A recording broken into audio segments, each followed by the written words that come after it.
I never thought I'd become the kind of woman who held secrets that kept her up at night.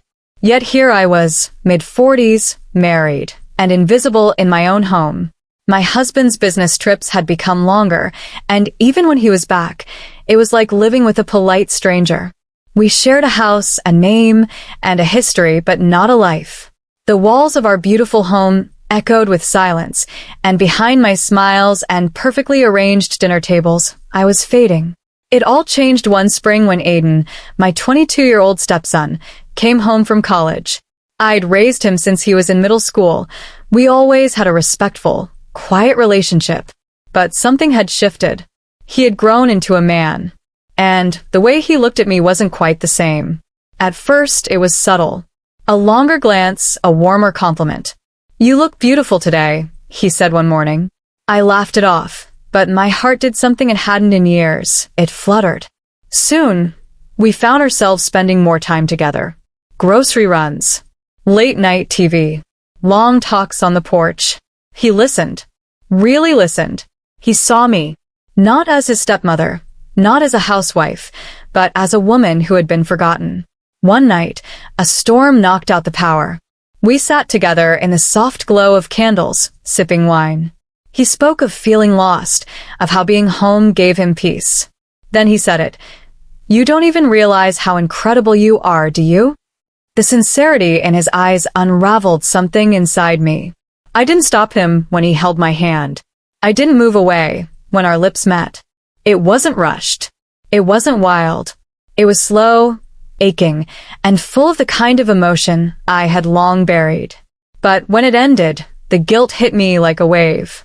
Not just for the kiss, but for how it made me feel alive. The next days passed like a dream I didn't want to wake up from. He stayed close, made excuses to be around. We didn't speak about that night, but it hung between us like a fog. I tried to resist. I told him we had to stop. He nodded, but the way he touched my arm said otherwise. And honestly, I didn't want him to stop.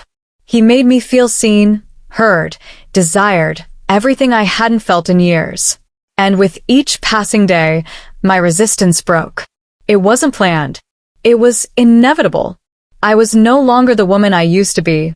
I was torn between guilt and need, between loyalty and the raw hunger to feel alive again. His break ended too soon.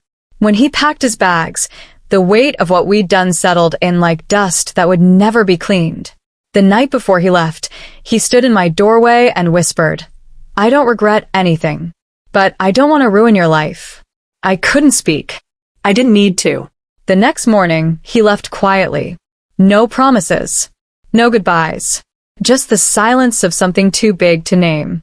My husband returned days later, cheerful and unaware. Souvenirs, small talk, the usual. He didn't see it how hollow I'd become. He hadn't seen me in years. But Aiden had. And that's what hurt the most. Aiden sent me one message after he left. "Take care of yourself." I stared at it for hours before deleting it. Because I knew we were over. But I also knew I could never go back to the woman I was before.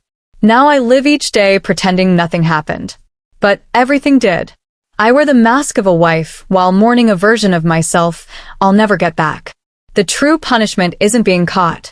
It's living with the truth no one else knows. Because love without attention is just habit. And attention without commitment? It's temptation. Somewhere in between. I got lost.